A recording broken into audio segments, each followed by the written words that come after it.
Welcome, everyone. I am Nathan.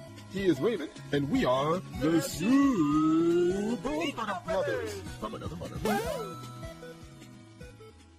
Okay, and we're back with Adventure Time. We are going to be continuing in this rewatch plus review Retrospective. retrospective thing. Yeah. So that being said, let us continue with episode 12. Set out to find a new home. Oh, I don't It's gonna be remember. tough. Poor kid and a dog on their own. His little house. All been sticking his foot in. Well, that's a bad idea, dude. Cause now that bird thinks you're a jerk fan. Another chill on the side of the hill and think living in a code, totally thrilling. Once they find something inside like a mean cloud man and his beautiful cloud bride. So no, don't put your foot in there, guy. Y'all tried that before and you know it didn't turn out right. Big shell, go inside. Look around, it seems alright. Four jumps out. All the time you're going out looking for food and fire. You know you should stay and fought that sexy vampire lady. Wait, what? She's feeling What? terrified. Who's She was the fuck out of scared there? of her vampire bite, which is understandable, because vampires are really powerful. They're unreasonable and burnt out on dealing with mortals. Oh, Marceline, why are you so mean? I'm not mean, I'm 1,000 years old and I just lost track of my moral code. Oh, Marceline, can't you see these guys are in pain? No, I can't. I'm invested in the same video game. Go, our boys, walking on the icy ground, heading towards their destiny. I'm sure they'll figure something out.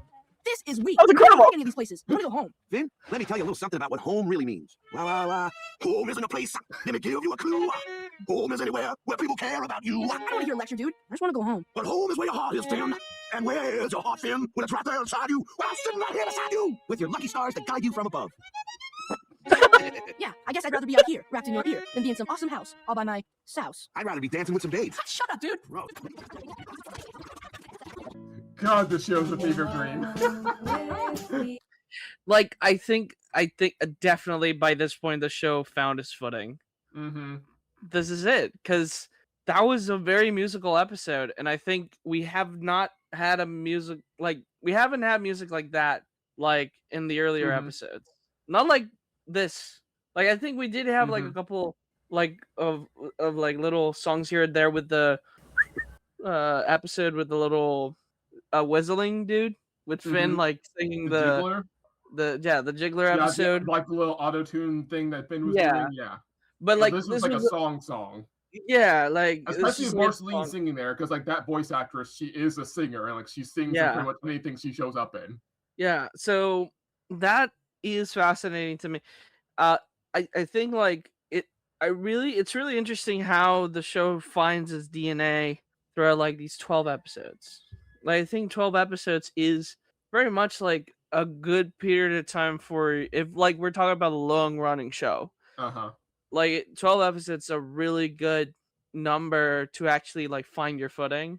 Mm-hmm. And I think it finally it feels like it completed itself right now, with the introduction of, I think of course we still need BMO, because BMO brings in another odd thing to the show, but this set the tone, this set the pace. Yeah. Okay, you got your little plot, you got your characters, you got the tone of humor, and you even got a little bit of the random endings there that still don't quite feel as abrupt as say the thing with Tree Trunks, like we talked about before. Yes. It's okay, this Worm King comes out of nowhere and hypnotizes them into hugging him. It's it's very random, but at the same time, it doesn't feel like a jarring ending because the actual plot of the episode had settled and resolved. Yeah, and we had a bit we had set up to that ending. Mm-hmm. And at the very beginning with the little worm coming in and doing the wah, wah, wah, wah, wah, wah. So it's it doesn't feel as random, because we saw and he's no bugs in the bed, and so it's we have that little thing, and it's a nice little funny stinger of weird Yeah. I love the humor is random and unhinged, but it's still it still comes full circle and is grounded in a sense. There's still a logic to it. It's just an unhinged logic. Exactly, because I think that what the Tree Trunks episode was really missing, and again, I'm pretty sure that at some point they bring that back. I'm pretty sure that at some point, that dimension is brought back and explored. I don't know when. I don't remember very clearly, but there's something in my memory that brings me back to that. So I don't know.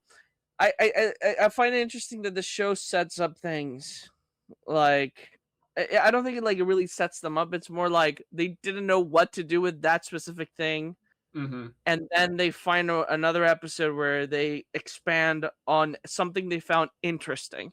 Like same thing with the worms. I think the worms come back at some point, if I'm not mistaken. Like so, these little stingers at the end, like to me, it's like, oh, this is like a funny thing, but it's something that maybe we can explore later.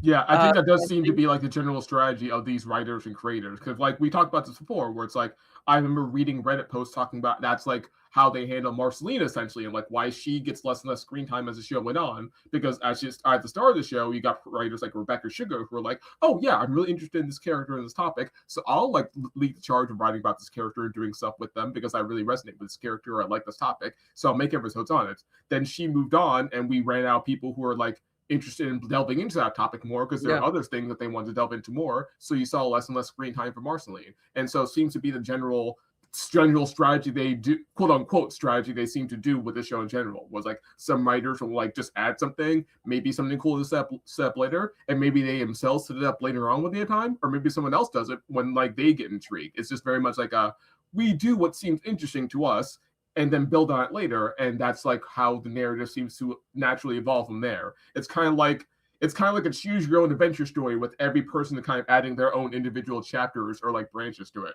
Yeah, and as someone who, like, I think the same creator of Adventure Time did Midnight Gospel, right? If I'm not mistaken. I can't remember, but I'm sure you're right. Let me check, but I think so. But I think it's fascinating to me, like you said, like I think that the show is pretty much like the writers, like the different writers thing.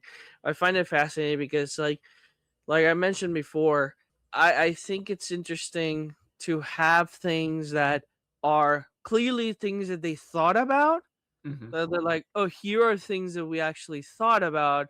Like, for example, like the foundation of the world. We know that it is like some kind of like post-apocalyptic world. I'm pretty sure that there is a fundamental, like a foundation that they had with Simon. What I don't think is that they did. I'm pretty sure this. I could be wrong, right? But like, it is a big possibility that Marceline and Ice King were never gonna be like interconnected, like, and that then was connected. Just so I don't spoil anything, even though this is the show that's been out for a long time. And I got at least as far as that to know what you're talking about, but like at least part of it. But like because that was the big episode that Rebecca Sugar did, right? Yeah, at least at the start of it.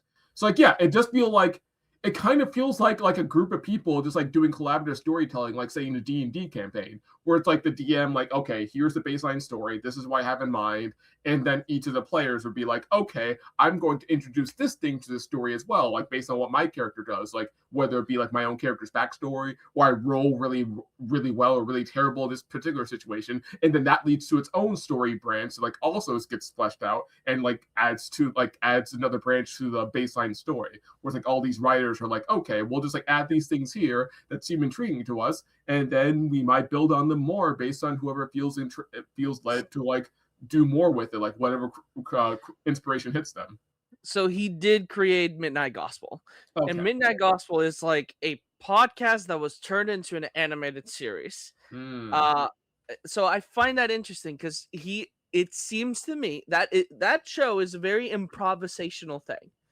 That show, like Midnight Gospel, is basically an improvised podcast with like a narrative premise, like a D&D campaign that was then animated. Like chunks of the podcast were taken and it was turned into an animated show. That's that sounds to me like a person who loves the structuring of improv. So that makes sense. Like it makes sense to have all these people, like these writers. That's interesting, right? Because usually it's like Adventure Time feels like a sandbox. Yeah. The D&D game.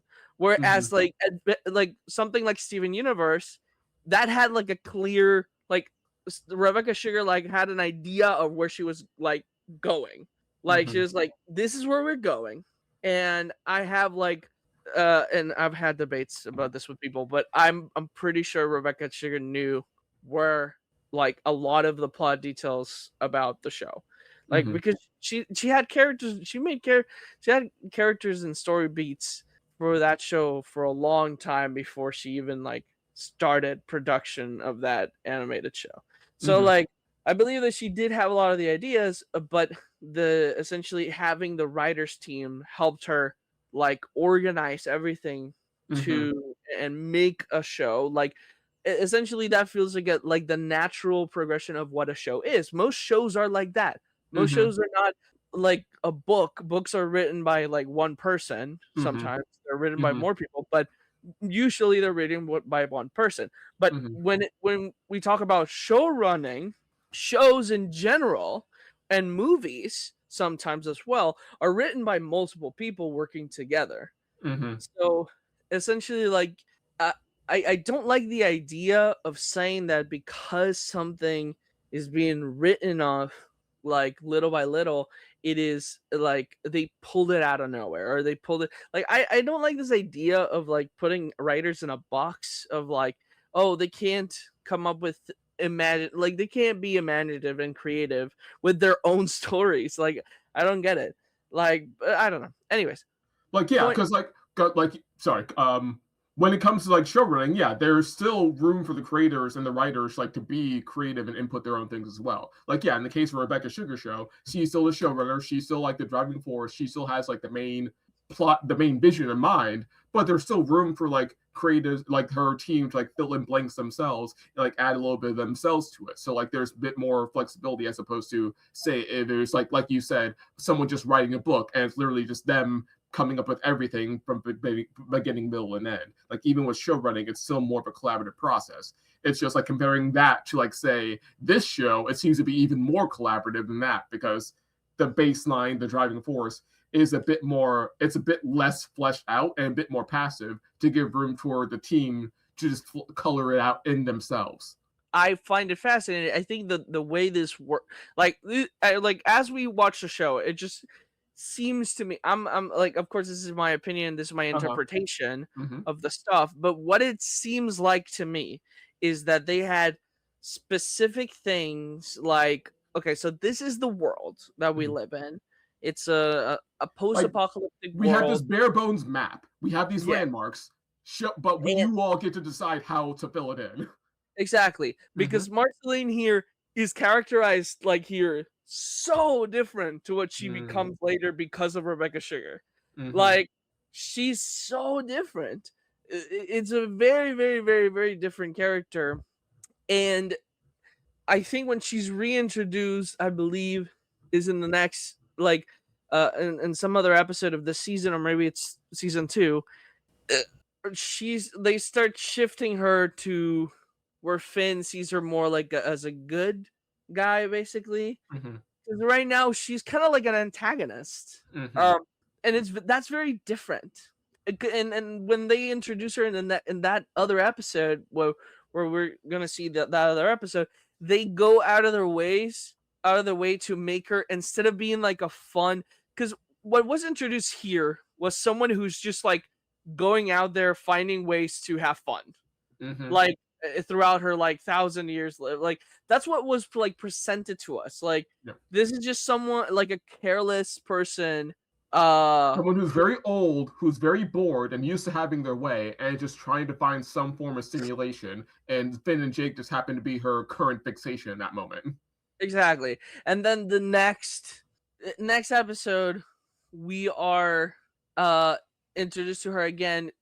They start to like insert like, oh no, she's like helping people with things like here and there, but she's still like, there's still one thing in that episode that we'll talk about when we get there, but it's like it's still not the same character. Like there is that character changes a lot to become what she is like in the present day. So I find that fascinating, and like what you're saying is that it's about the writers. Like it really is about like, because I believe like this character is just introduced basically. I don't know who wrote this specific episode or where. According to Wikipedia, Mhm. Bert Yohn and Sean Jimenez. Yeah, so it's like they brought in like a very different energy to the characters, to that character, sorry, specifically to Marceline. That's just Mhm. that's so interesting for like Rebecca Sugar to come in and be like, that's what's fascinating about like this more collaborative storytelling, like because it feels more like the creator of Adventure Time gave so much more freedom to people Mhm. to do whatever they wanted in in his sandbox, And to basically. give a little more context or like comparison, this specific pair of writers, they've done a lot of episodes, obviously, but in particular, this particular pairing, they've also done the Tree Trunks episode we talked about, Mm. the Ricardio episode, Oh, and then Memories of Boom Boom Mountain. okay, yeah, I that's interesting. I think they improved Yes. in this one. Like, Again, like it's funny that we compared it to the Tree Trunks episode because we again talked about like how incomplete that was, but this feels like a full improvement of like what that episode was going for. It's like yeah, yeah, those two have definitely improved in just a few episodes. yeah, like that's I find that incredible. I think that's good. Like the comparison of that to what they did here was very much kind of vastly different to me in that aspect. If we compare it to that specific Tree Trunks episode, I think because the Ricardio episode was really good. So I think Hmm. they have like gotten better and better at like that formula that they wanted to do for Hmm. their episodes. Yep, yep. Also, just before we continue with the next one, I love the songs. The songs were really cool. I like that this episode was just like a musical, technically, because like we had the Jake song as well. Hmm. Uh, that was really good too. Uh, I love that it was rock but played with the fiddle, and they did not add any other instrument. It was just like a very in the moment musical number, and I love that. It didn't include any other sounds or anything outside like in our, so we were just experiencing it from their perspective completely. That's really I have cool. no proof of it, but it almost feels like a little bit of an improv moment from John DiMaggio, just like playing Jake, where it's like he saw the line and it just felt like just doing the whole '80s voice singing voice. Yeah, Jake, you gotta believe in the power of home, Jake. It just feels like it was just Oh, John. It almost feels like some improv moment to me, but I could be way off. I mean, we could be off about these things, definitely, but it's just this show oozes improv. Like it really Mhm. does. It's so fun that I kind of don't care about the inconsistent, because I'm a very much like a person who like really cares about that stuff. Like I Mhm. continuity is like a golden rule to me, where it's like Mhm. as long as the story is following continuity, I'm all good, Mhm. but like once they like break that, I get like frustrated. Mhm. But this show is having so much fun that I don't care. And that, Like, at the end of the day, should be the goal of any show or any like mhm, visual stories. Because at the end of the day, everything's going to have plot holes. Literally everything. You can't not have plot holes in your thing. But the mhm, goal isn't to like smooth out all the plot holes or hide them as much as possible. The point is just to have fun even while you're bumping over all these plot holes, to the point where like the audience may or may not notice these plot holes, but they're too busy having fun to really care about it. It's like that fun, the exactly. fun might distract them, or the fun might make them more aware of the plot holes, but they won't care either way. Because again, the point is just to be entertaining. The point is to have fun. It really just goes to show that there's really all types of ways to tell a story and to be creative and to like do these sort of things. Like yeah, like again, comparing the shows, maybe you want to make a show that's more like the Rebecca Sugar type, where it's like you have all the plot, you have all the storyline, you have everything like planned out from ahead of time. They're able to like integrate it all in from the very beginning. Or maybe you don't want to be like that. Maybe you don't have it all figured out. Maybe you could be more like Adventure Time and you just kind of figure it out as you go along. Both are equally valid, and you don't need to put pressure on yourself to be more like one or the other. Just kind of do what works for you, and it's still very impossible for it to be resonant. Because again, at the end of the day, the point is just to have fun with it. Like either style is good. It just depends on, does it work for you? Are you having fun with it? And are you leaving space for other people to fill in any blanks that you might have? And I think at some point, like Adventure Time basically becomes both, because it's like, oh, it had fun creating the world as it went along, but then like as it found the rules, it started like it's like essentially writing down as to like, oh, this Mhm. is one of the rules, this is one of the rules, this is one of the rules, and now from now on, we'll follow those rules basically. Now we'll plan this out. Now we'll strategize because we actually have our written rules of style and of play here now. Yeah, like, and like now we established lore. Like, oh, Mhm. this is a lore beat. Let's follow that lore to its like that's one of the things I love about Adventure Time is that no matter like if it introduces a lore bit, no matter how like minuscule, it'll try to find a resolution to that lore. And I like that. Like I think Right. it's really cool. Um to have like as we're saying like something that is very much they're figuring out as they go along, but once they hit gold and they know they hit gold, they're like, oh, let's continue digging this because this is people like this, we like this, we enjoy it, let's keep writing this. Mm. uh and I think that that's how this show works because it like once it finds a focus, something to focus on, it focuses on that very heavily. But once it like once that thing stops being interesting or it's like resolved, then Mhm. it does like random things like okay, Yeah. I'll It's a lot of like throwing stuff at a wall to see what sticks. It's kind of like a shotgun blast of creativity. Then it's like, okay, now let's throw a dart and we'll decide what we're going to do next. yeah, like one of those things just like for season 1 is the Enchiridion. Oh, the magical book stuff. And then like later on that becomes like super important. They're like, oh, okay.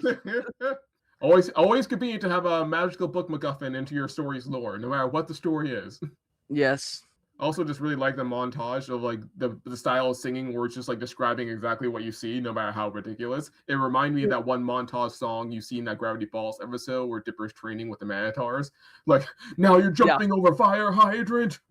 Keep on shaving that hairy uncle. That I love exaggeratedly literal songs of what's happening. They're so good. Like it's one of my favorite things to write. I find them really funny. It's like unhinged Randy Newman, basically. Yeah, it's like I love them in musicals as well. Like there's some musicals that have them. Like we're gonna sew and we're sewing. Yes, we're sewing. Ooh, okay. Love One last thing. I because I mentioned to you that I remember this episode being like promoted. Yes, like as I saw the episode, I was like, oh wait, I remember some of these clips from commercials now. I remember that, but I watched a lot of season 1, a lot of these seasons in Spanish. Like season 1, I think in particular, I watched it in Spanish, and I remember it's like they do a Michael Jackson reference. Like they do like, oh, I was just singing my favorite Michael Jackson song. Ooh, ooh, ooh. So like, ow, ow. So it's like, That's so funny. So they do a Michael Jackson reference in Spanish. So Which Michael I Jackson thought, survives the apocalypse. You know what? I can see that. yeah, definitely. All right, on to the next episode. Let's go.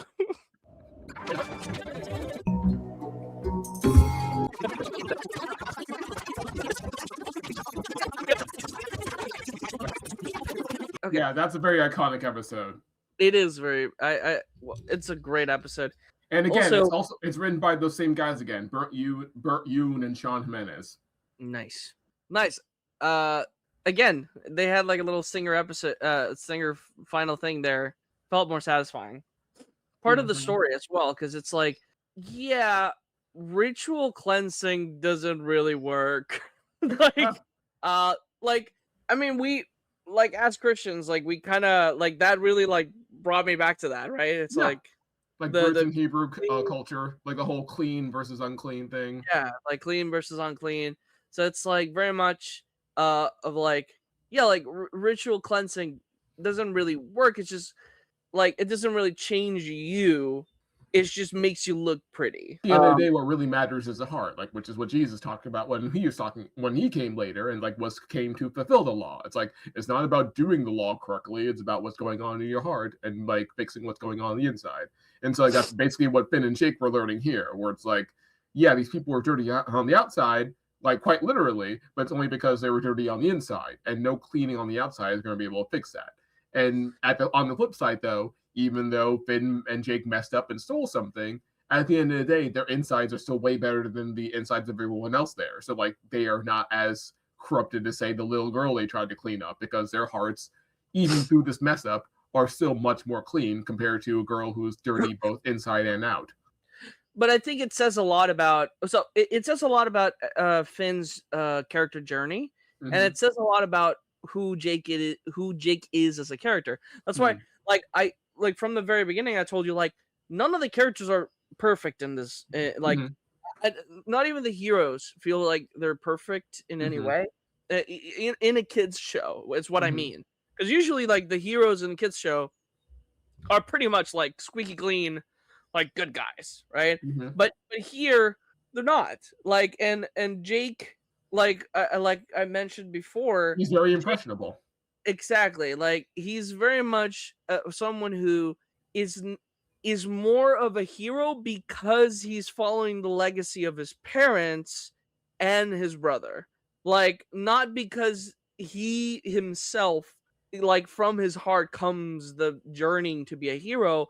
For him is more about his connection to family, his connection to his family, less about the actual morals of being a hero. He's also And just a very flexible person with flexible ways of yeah, thinking, which lends itself to his powers because those powers are literally the epitome of flexibility. And there's good and bad to that. Like we talked about the good before, like when it came to talk about Ricardio, where it's like, yeah, Jake, as well, Jake of all people would know how just because someone looked evil doesn't automatically makes them evil. So like he's of course not going to assume the worst of someone just by like seeing how they look on the outside. On the flip side, though, that yeah, it does make him much more suggestible and easy to influence when it comes to outside influence, where it's like his mind, his body is always kind of in a state of flux and very much dependent on like the circumstances he's in. Where it's like if he's inside some sort of box, it's easier for him to like take a box shape for his body, or like whatever sort of confines that he's in, he can easily adjust himself to make his form match the situation that he's in. yeah, and we can see it clearly, like that example you just gave. We can see it clearly here in the Mm-hmm. in this place because like like Jake didn't have to be tempted or like tricked is what I was trying to say. He didn't have to be tricked to become a thief. Like he was told the city would turn you into a thief. Therefore, he is blaming the city for the choices that he's making of like being like, I want that. Everybody else is stealing. Why can't I do it? Like this is the box I'm in. I might as well change the shape to fit the box I'm in. Exactly. Like if he is in a square hole, he'll be a square peg. If he's in a circle hole, he will be a circle peg, whether he realizes it or not. Exactly. Like I don't think he does it on purpose. Yeah. Like, I just think like very psychologically that's how it's his Jake instinct. works. And for Finn, I think it's really interesting because like Finn is very like very much someone who is very violent because of the nature of the world he lives in. But we've established before that he has the true hero's heart. He is virtuous and he is actually like righteous. But I think here is where we start seeing the development of Finn losing that righteousness. Like choosing to do vengeance basically here and like for him to go like, let's use the evil that we learned to get vengeance on this person, which was ultimately him trying to clean her and make her pure, which is it's coming from a good place, but you are still choosing to do the evil thing because he did they stole like a bunch of stuff to get to her. Yeah. So like Finn's main thing here is that he's naive, and that naivety kind of shows in terms of like both his arrogance and like just his arrogance and his one-track mindedness. Where it's like, yes, obviously he fell for the girl's trick, and he's naive in that sense. But I think even broadly more speaking, I think he's just naive in his thought that oh, so long as I focus on this one thing, or so long as I like and stick to my guns, I will come out clean no matter what. Like the world won't change me. I won't be impacted. I'm gonna be right no matter what. I will always be objectively good no matter the situation, and I'll come out completely great, and everything will work out like exactly the way I want it to. And like that's very naive because the world is a lot more dark and murky as we realize. And he starts realizing that throughout the course of this episode, where even this little girl he thought he could trust did not turn out to be trustworthy as all. And like that badly affected him as well. And so he had to learn how to respond to that properly. And he didn't really respond to it great, as we saw. But like that's his learning process. Whereas like again, it's like this episode is a good example of like the comparison and contrast between Jake and Finn, where like Jake is like, again, like we said, much more flexible, very much easily influenced, and Finn is very much more one-track minded to the point where he is not easily influenced by the circumstances, obviously, but he is easily fooled in the sense, and also once he does stumble and once he does fall, he kind of has a crisis of faith, or kind of has just a crisis of identity, where because he's so one-track minded, so prone to think in black and white terms, that he just thinks, oh, well, everything sucks now, or I'm a horrible person now because I made this one mistake, and this is all ruined now. Things like that, where it's like, if he had a little bit more of the flexibility like Jake, he'd be like, oh, well, I got tricked. If that's not really my responsibility, that's on her. That's fine, whatever. The world goes on. Again, I think the character arc of both Jake and Finn is to find the equilibrium between each other. Yeah. And like as someone who has watched a lot more of the show, I think that they eventually do. Like I think they rub off against each other's essentially that mindset until they both are very much similar minded in a way. Makes so sense. like so I think that is like the growth between those two characters of like being able to, I think Finn always stays very much someone who wants to be a hero, but he begins to understand that he's not perfect and that he makes mistakes. Yeah, and he shouldn't hold himself to such unreasonable standards. But like he keeps so much of those feelings inside of him. Yeah. Like so much, it's like in the vault, like all the trauma, all the scars, like this scar of him being betrayed by like someone he was trying to help, like that is something that he carries, like all the little mistakes that he makes along the way is something that's going to weigh on him in the narrative. Yeah, basically, he just doesn't know at this point in the story. He doesn't really know how to emotionally regulate well, and this shows in this like sort of immaturity when it comes to expressing his emotions. Like we talked about, like you said, he could be a very violent person, or even when he's not being directly violent with someone, he still has emotional outbursts, even to people he knows and cares about, because he doesn't really know how to express those emotions in a more healthy way. Where it's like, damn it, Tree Trunks, I'm trying to protect you. How dare you do all this because you're making things worse off for me, and I care about you. I don't want to get hurt, but the only way I can express this is by yelling at you and making you sound like a bad person. Exactly. And then we have Jake, who's like very, very chill about like pretty much everything. It's like like very much a chill. And I think like for Finn, like I feel like he'll start learning how to be chill, but in a very different way, because I think for him it'll be like internalizing those feelings, a lot of those feelings like that. He's very much passionate, and I think like what I find fascinating is that the fact that I don't think Finn ever learns how to emotionally regulate. It's more he learns how to cope with his emotions in like a almost unhealthy way, but like in a way where it functions for him, basically, which is a very human thing. Like that's a very realistic thing that happens to a lot of people.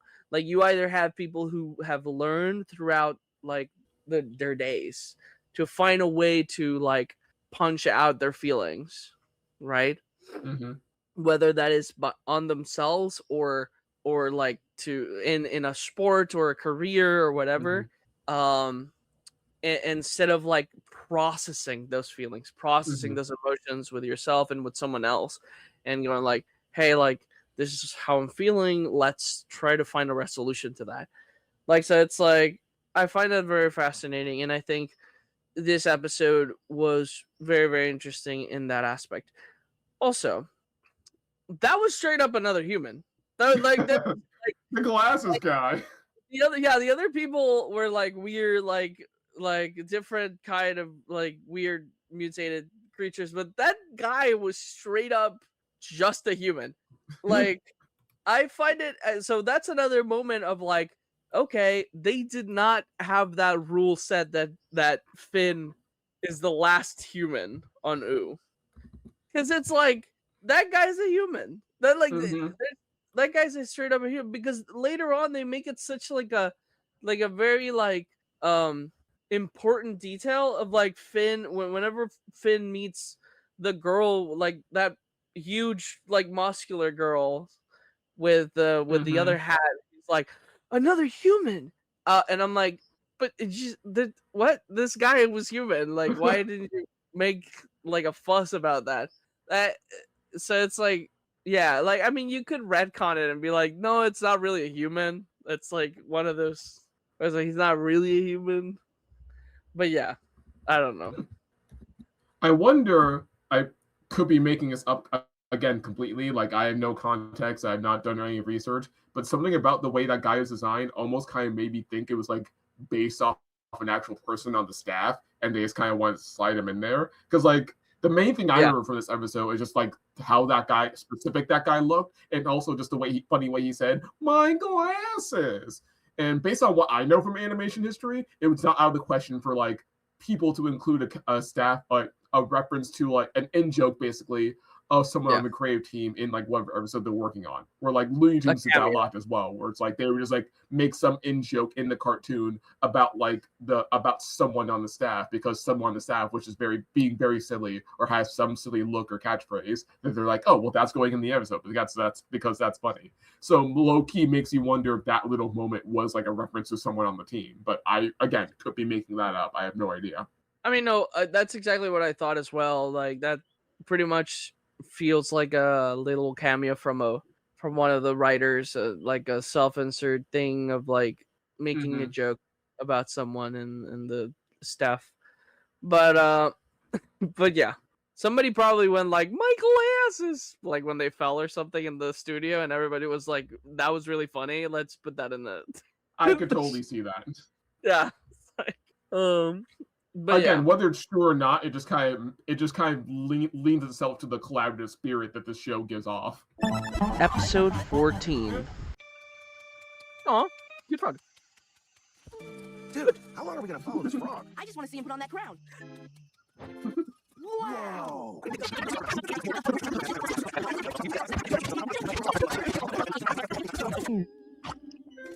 Wow. But didn't you learn your lesson? Nope! Wow. Hungry. This episode encapsulates what I just said about Jake. Like, literally, like, 100%. this is Jake. Like, this is who Jake is. Like, he is in it for his brother. He is in it to protect his little brother. But he summed it up himself greatly. He's lazy, but also very prideful. exactly. So it's like he's lazy and prideful. So it's like, but he will humble himself to help his brother. Like, that is what he'll always do, is humble himself to help his brother always.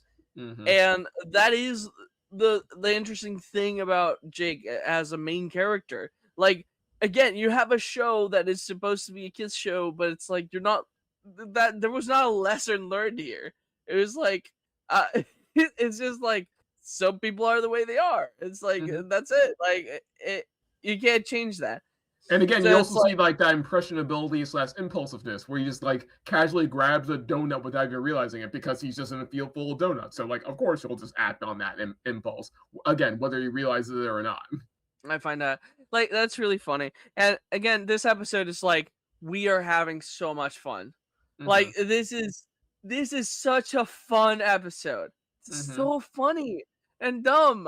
Like, the fact that his subconscious, it really just was like the living embodiment of his impulsiveness and his, at the end of the day, this kind of lack of discipline, which again is like another difference between him and Finn, where it's like, yeah, he's just very much convenience based. He very much cares deeply about Finn, obviously, and will do anything for him. But when it comes to, but he's just also very impulsive, very easily distracted, and just like very much kind of like goes with whatever first thought comes into his mind, or subconscious in this case. that's interesting. like I don't know. I think we kind of discussed this, but it's like it feels like both.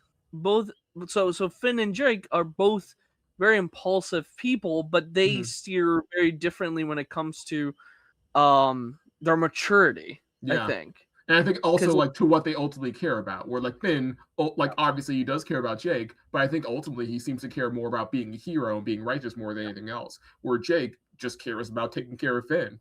Yep. So it's like I think yeah, I find that fascinating because it's like that's how they're very much alike. They're brothers. Like so it's like they're very impulsive people, both of them, but they steer in different directions when it comes to morally and maturity. And I find it interesting because they are basically like each other's like balancing tip where Jake is less moral while Finn is more moral. Jake is more mature emotionally, Finn is less emotionally mature. So it's like Finn is very determined and heroic while Jake is lazy. So it's like they are very much the essentially they help each other where the struggles meet basically. It's like what's the word for that? They complement each other. They're good foils to each other. They're very much complementing each other all the time. That's why their dynamic works really well as like a duo. Because at times, like shows like regular show, to me felt like Mordecai and Rigby were very similar. Like when the show did a good job at distinguishing them later on, but at the beginning, they seemed very much the same, like minded people. Then like the show like really like makes Rigby mature like a lot as a person to the point where Mordecai seems like the jerk. Not like again, like rewatching that show is such a different experience. Learning how Rigby was able to change as a person while Mordecai kind of stays the same for like a long time before he ever like actually like locks in and changes as a person.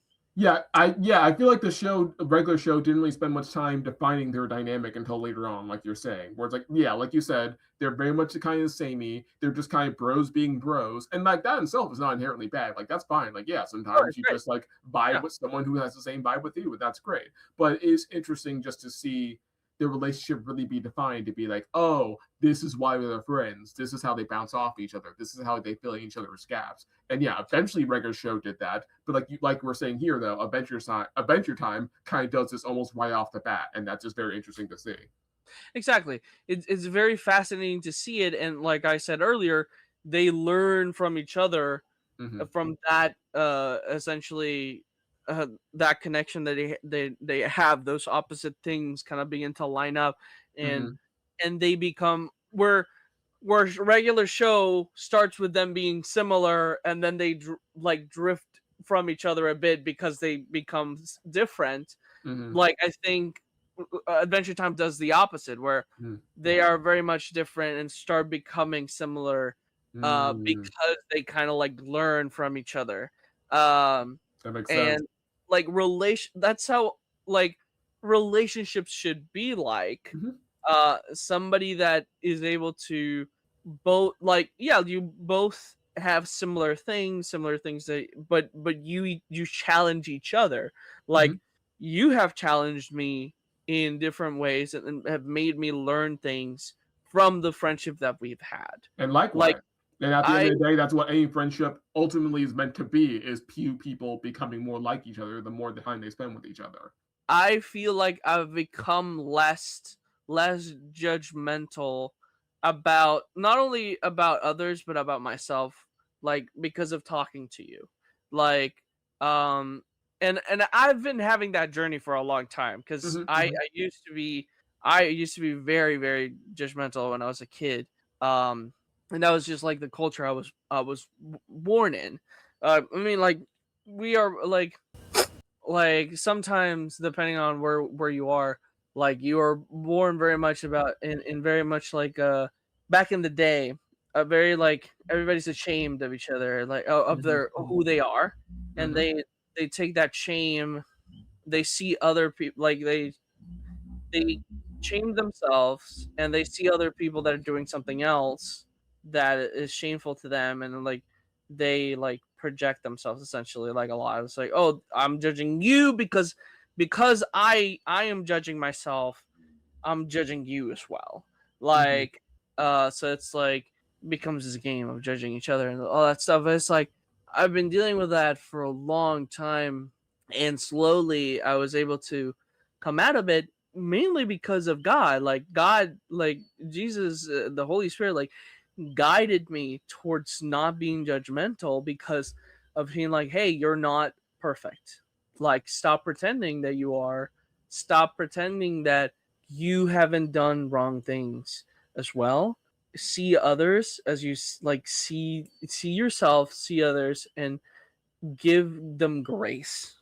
Like, and that's something I struggle with as a person. I struggle a lot with giving people grace. I get frustrated very easily with people. Mhm. um People think that but I have a lot of empathy, but I do get frustrated because I my first instinct is to judge someone based on something they're doing, even though I do similar thing or other things that I would judge myself for. So it's like or somebody else could judge me for.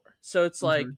So it's like this very much like something that I've been working on for a long time, and with you I have been able to further that journey as a person because of the conversations we've had, and like and the way you present yourself and the way you act, and the way it's like you like I'm like thinking something negative and then you like make it something positive, and I'm like, oh yeah, I guess I didn't think about it in that mindset, like I didn't think about it in Mhm. that way.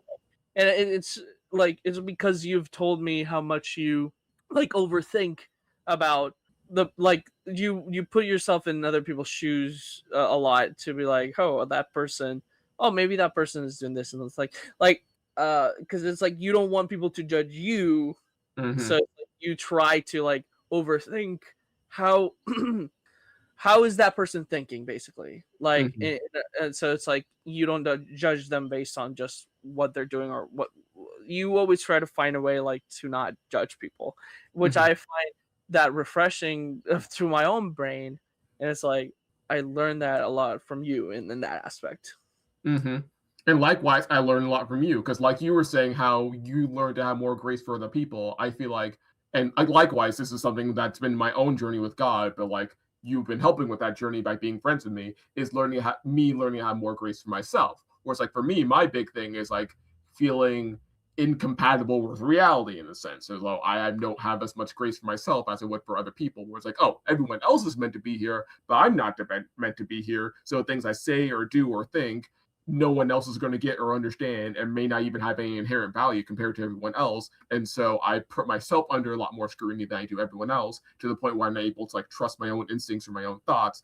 And I'm very like hesitant to like share things even on impulse, which is why improv can be so very hard for me, since I'm prone to think through everything and make sure like, is this really the thing that's best to say in this moment? Do I want to say something else? And just kind of like overanalyze all my choices and options. But being friends with you gives me growing grace and understanding, and being like, oh no, not only are other people struggling with the same sort of feelings that I do, but there is a value and worth to the things I say and do. And even if the things I say or do in a moment aren't perfect, I'm not going to get thrown off like the boat of reality just for making a mistake. And even the things I don't think are great, people still think like I may think they're trash, but to other people, it's like treasure to them. So it's like, oh, well, maybe there's more to me than I realize, and maybe I need to start showing myself some more grace. And again, that's my taking away just from being friends with you, and how much you're able to encourage me, and like somewhat how much you praise me for the things I say or do, or you just even seeing how passionately creative you can be, and like all the projects that you want to do and all the projects that you invite me on because you see value in the things I say or do, or just like see value in just sharing stuff with me. And so yeah, it's very much like the dynamic of we talked about this before of like Deadpool and Wolverine, the movie, where it's like you relate more to Deadpool's journey and I relate more to Wolverine's journey. Like one's more external, one's more internal, but both of them kind of complement each other. And through their connection, through their friendship, they're able to fill in each other's gaps and help each other grow in the ways they're meant to grow and find the more balance and equilibrium. And again, we're kind of seeing that here with Finn and Jake as well, where it's like they have their strengths, they have their weaknesses, they fill each other's gaps, but their real path towards their individual self-actualization, their individual balance, comes through their friendship with each other as they still take their own respective journeys along this way. Yeah, like as we mentioned all that, I was like, yeah, like I give so much more grace to myself and less to other people. And that's like, so we have like literally the opposite journey as people of like, and I think that like God has really blessed us with having someone in the opposing side of it, where it's like you give more grace to other people, I give more grace to myself, and helping each other. Like I help you with giving your grace to yourself, and you help me giving grace to other people.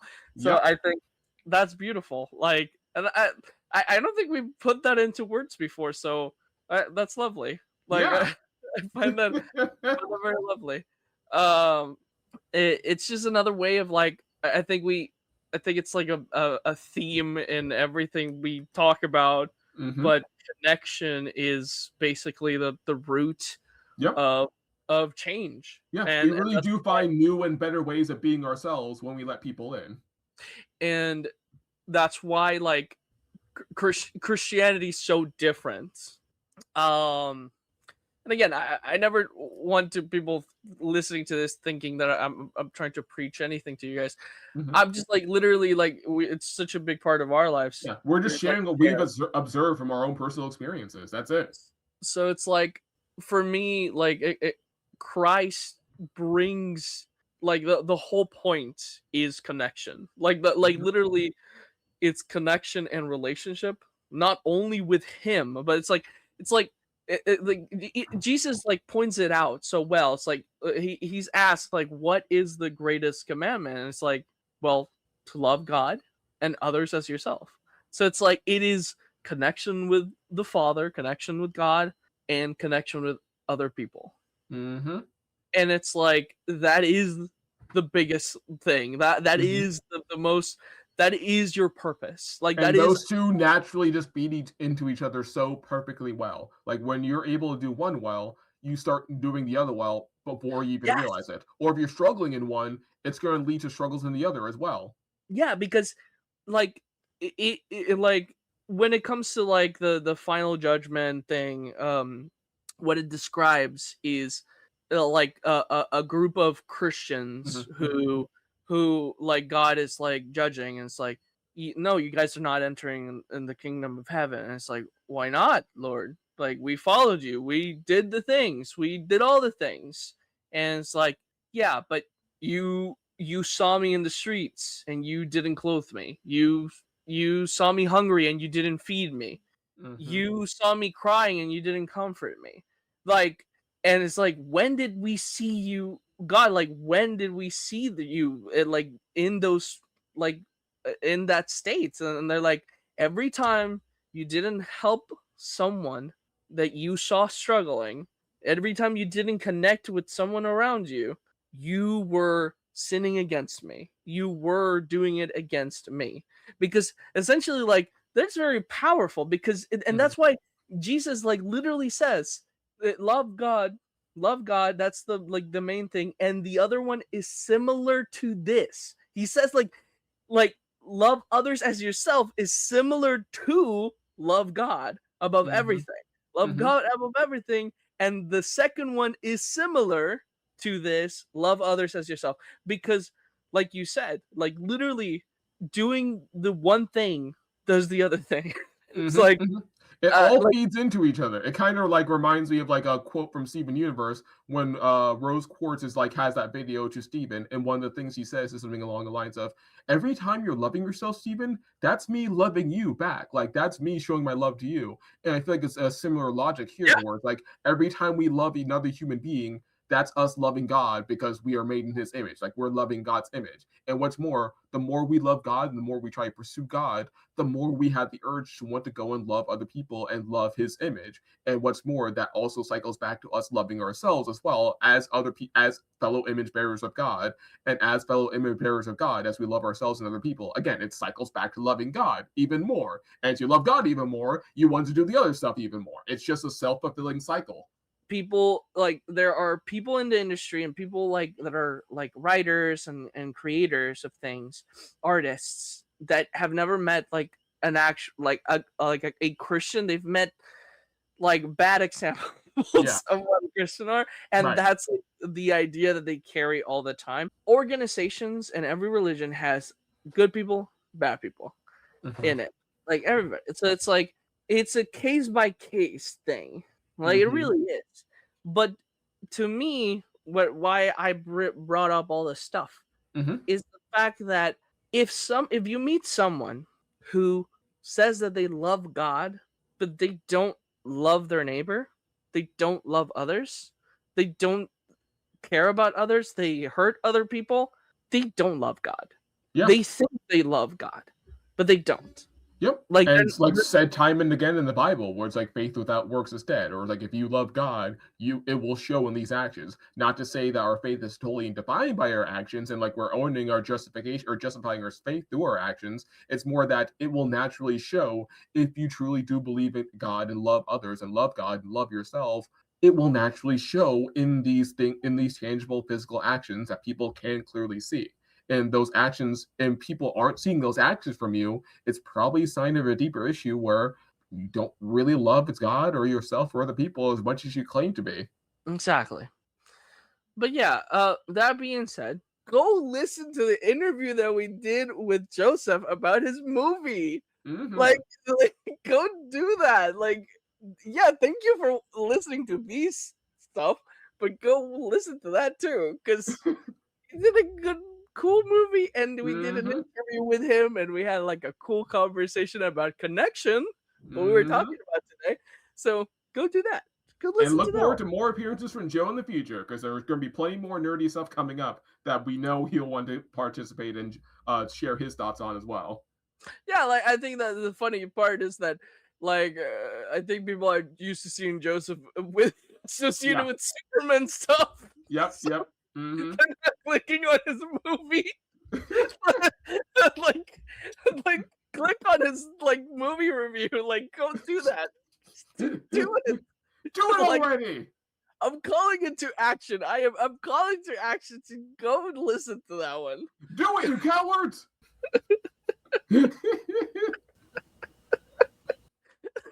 Bye, everybody.